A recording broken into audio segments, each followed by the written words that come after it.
President Trump watched the game, or some of the game, from Tokyo with the Prime Minister of Japan. You know, when Trump visits, you have to find something to do with him. You can't just take him for a stroll around town. So instead, you take him for a stroll inside a palace where he gets uncomfortably close to the bank. Thing that Donald Trump has ever done is divided this country. America will only be great if you vote for me. And it's not making America great, it's making Donald Trump great. Jimmy Kimmel just turned late-night comedy into a full-on roast, so scorching it could melt the chandeliers at Mar-a-Lago. Dave Bautista rolled in looking ready to body slam the entire MAGA movement. Trump's ego didn't just take a hit, it entered witness protection. The internet's exploding, memes are multiplying, and everyone's asking the same question. Did Trump just get verbally drop-kicked on live TV? Grab your popcorn. This meltdown deserves its own pay-per-view event. Our president doing this. Hello, everyone. It's President Donald J. Trump, and it's Trump time. Check out this red beauty. It's one of my new watches. Wear it proudly on your wrist. Yeah. Don't wear it around your neck. I can pardon myself, do anything I want, get away with it. Just a regular guy. But when I look up the definition of narcissist, this is who people want running our country. Everything he loses is rigged. When he won in 2016, because he lost the popular vote was rigged. What a line. It started like any other Tuesday in America, where late-night comedy doubles as group therapy and politics plays out like reality TV. Jimmy Kimmel scanned the week's headlines and decided Trump's latest saga needed something special. Part roast, part historical reenactment of truly spectacular bad decisions. Fact that he was convicted, 34 felonies. It was rigged. Guilty of fraud because it was rigged. I know why he's so proud. Turning up Roe versus Wade, and the reason is because he's a massive piece of shit. This dude got laughed out of the United Nations. That says a lot. Gotta be the system's rigged. I hate Taylor Swift in all capital letters. Who's more American than Taylor Swift? Nobody. Talking about Governor Whitmer, he was asking for federal help. He wouldn't return her phone call because she hurt his feelings. Can you think of anything more un-American? Shit all over Obamacare. Promising. The man didn't just tell jokes. He launched a precision comedy strike so sharp it made Washington tremble harder than Rudy Giuliani near a live mic. The timing was flawless. Trump had just made another public appearance that somehow blended the chaos of a reality show reunion with the confusion of a tourist who lost the map. You can watch today at gettrumpwatches.com. Remember, Christmas is coming. Please make a great Christmas gift. It's Trump time. That's right. I want you to just close your eyes right now and try to imagine Lincoln in front of a flag selling top hats, okay? And at least he wore top hats. Trump doesn't even wear a watch. I mean, seriously, it's only a matter of time before we're swearing in President Jake from State. Kimmel, the nation's unofficial minister of sarcasm, saw opportunity knocking and answered with flair. What followed wasn't mere comedy. It was an ego exorcism wrapped in Hollywood polish. With his trademark smirk that says, "Is this real life?" he launched into a takedown so savage it practically demanded a popcorn sponsorship. Donald Trump is some kind of tough guy. He's not. I mean, look at him. He wears more makeup than Dolly Parton. He whines like a baby. The guy's afraid of birds. Donald Trump had his daddy pay a doctor to say his Will feet hurt so he could dodge the draft. Look at that gut, like a garbage bag full of... Each sentence peeled back another layer of absurdity until Trump's myth of competence deflated like a balloon at a kid's birthday party. The audience gasped for air, some from laughter, others from disbelief that this is still the political reality we're trapped in. Kimmel compared Trump's decision-making to a toddler choosing dinner, loud, messy, and utterly devoid of substance. He painted Trump as the planet's most dedicated attention seeker, a man who could turn a traffic cone into a podium if a camera was within 5 feet. When Kimmel dove into Trump's social media comebacks, the audience was gone, completely unhinged. Between the jokes about self-praise and spelling errors, satire and documentary began to merge. This wasn't just comedy, it was collective therapy. It felt like Kimmel was channeling every person who's ever yelled at their TV during a press conference, wondering, how is this real life? His timing, his expressions, that perfect deadpan disbelief, all of it fused into one glorious moment of comedic chaos that felt both cathartic and historic. He's had it hard, guys. He's had it really hard. He claims he's not politicking for the Peace Prize, which must be why the White House posted this very subtle message calling him the Peace President. The Peace President is sending a platoon to invade a yoga studio in Portland right now. This is all you need to know about how we're being perceived around the world. Norway braces for Trump's reaction if he does not win the Nobel Peace Prize. That's not a headline from The Onion. That's Just when the audience thought Kimmel had reached peak hilarity, he dove straight into the Trump the Business Genius chapter. And it was surgical. He dissected that myth like a frog in biology class. Methodical, precise, and just unsettling enough to make everyone squirm and laugh at the same time. According to Kimmel, Trump's business record wasn't a monument to success, but a living cautionary tale, a motivational speech titled, "What Not to Do," delivered by someone who never quite found the motivation. He likened the Trump Organization to a Jenga tower built entirely out of IOUs and wishful thinking, wobbling on a foundation of branding over balance sheets. Then came the punchline that sealed the deal. Kimmel declared Trump's true genius wasn't in business or politics, but in convincing millions that chaos somehow counted as leadership. The crowd erupted, not just with laughter, but with relief. It felt like someone had finally said out loud what the nation's been whispering since 2016. Kimmel closed with a look so deadpan it could have frozen lava, and as the audience lost it, social media detonated. Meanwhile, miles away, Dave Bautista prepared to deliver his own finishing move, a verbal powerbomb straight to Trump's public persona. Imaginary baseball cards pretending to be a cowboy fireman. Guy's barely strong enough to hold an umbrella. I mean, look how he drinks water. Like a little pink chickadee.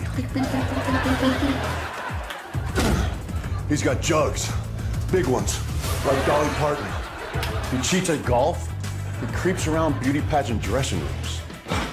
You know that little dance he does? He looks like he's jacking off a pair of giraffes. He's moody, he pouts, he throws tantrums. This time, there was no wrestling ring, just a microphone, a camera, and years of pent-up disbelief. Bautista's brand of mockery hits differently. He doesn't do stand-up, he does takedowns. The man looks like he could bench press. Democracy. Yet when he speaks, it's with a mix of controlled fury and razor-sharp humor. He opened by tackling Trump's obsession with being the biggest, the best, the ultimate everything. Bautista's face said more than words could, a perfect cocktail of pity, confusion, and seriously, energy. Each line landed with the weary authority of someone who's sat through too many bad sequels and refuses to endure one more. Then came his analysis of Trump's social media theatrics. Bautista described it as watching a man rage against reality itself, tweeting like his phone owed him money. The image stuck, a self-proclaimed billionaire trapped in a digital tantrum, shouting into the void for validation. Bautista shook his head like a disappointed trainer watching someone skip leg day for the 100th time. Finally, he got personal. Not cruel, just honest.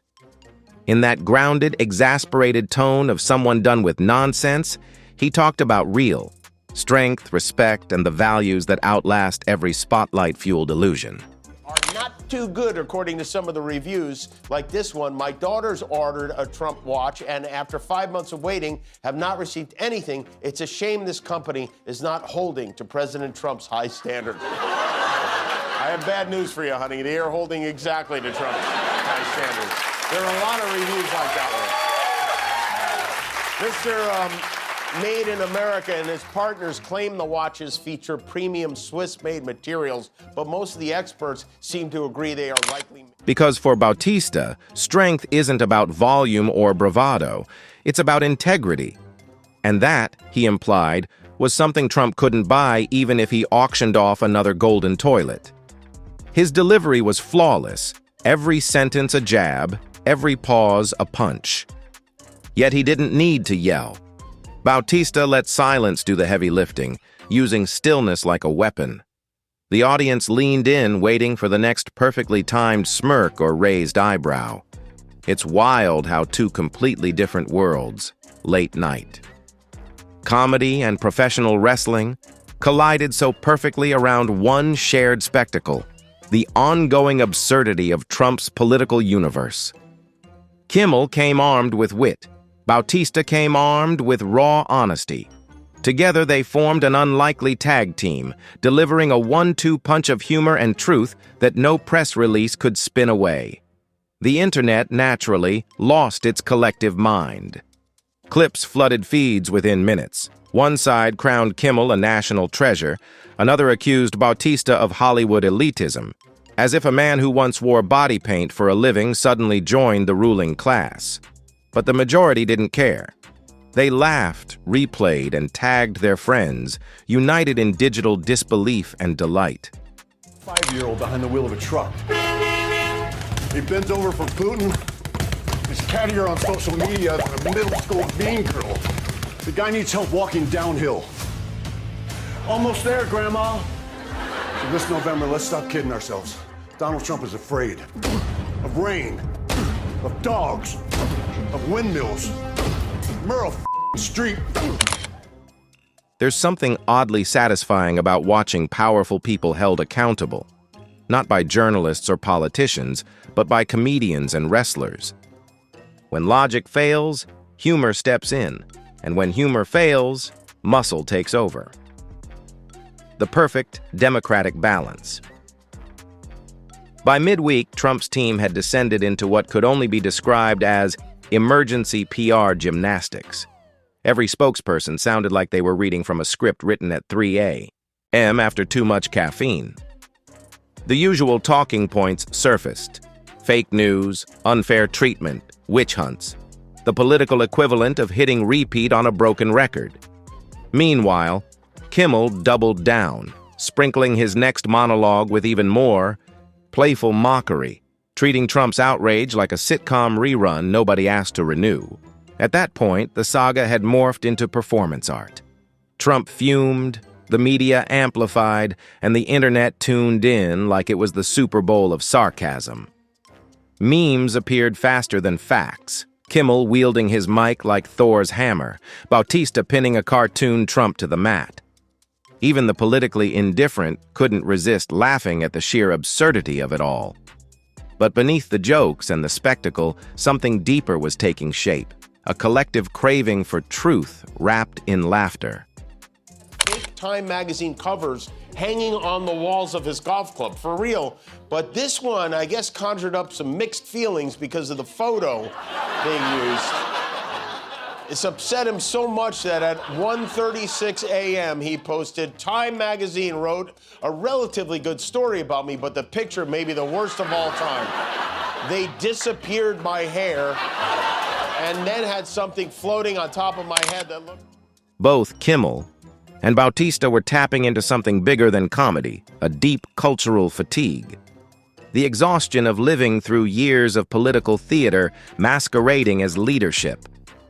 Their laughter wasn't mere mockery, it was commentary, a mirror held up to a nation trying to locate its sanity amid chaos. Kimmel's humor acted like a pressure valve, letting people exhale through laughter.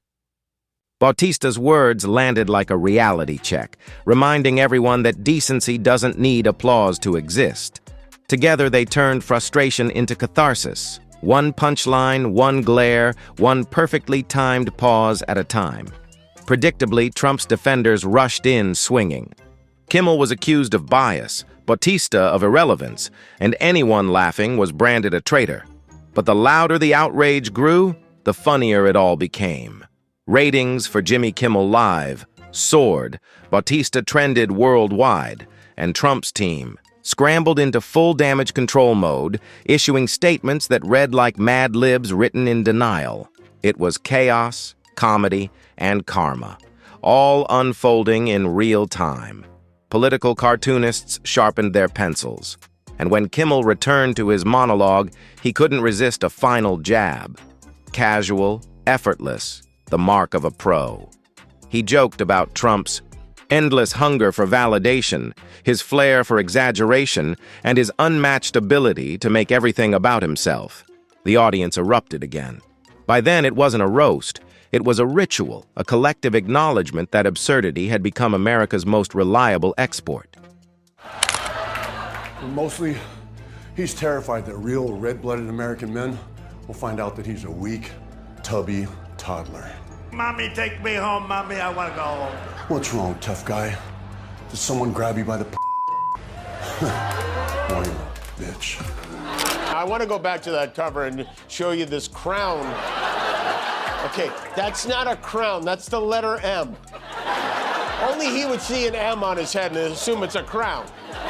If that's not an M, you're on the cover of Time magazine, okay? For a moment, everyone got to breathe, to laugh at the absurdity of it all. Kimmel knew it. Bautista knew it. And now, so did everyone watching. The week closed just as it began. Trump fuming, Kimmel smirking, Bautista silently reminding the world that integrity doesn't need applause. Some called it disrespect, others called it overdue, but most simply called it entertaining. You can argue with facts, but you can't argue with funny. One delivered precision timing, the other raw power, and both carried the simplest truth. You can't outrun laughter. Not when it's earned, not when it's deserved, and certainly not when it comes from two of the most formidable takedown artists alive. Of course, Trump tried to spin it, as he always does. But this time, the punchline wasn't his. It belonged to Kimmel, Bautista, and the millions who laughed, shared, and finally realized that sometimes the best way to confront chaos is with a smile or a roar. Comedy and honesty teamed up, cutting through the noise and proving that even in a world gone absurd, laughter remains a weapon no ego can dodge. In the end, the chaos didn't win. The jokes did.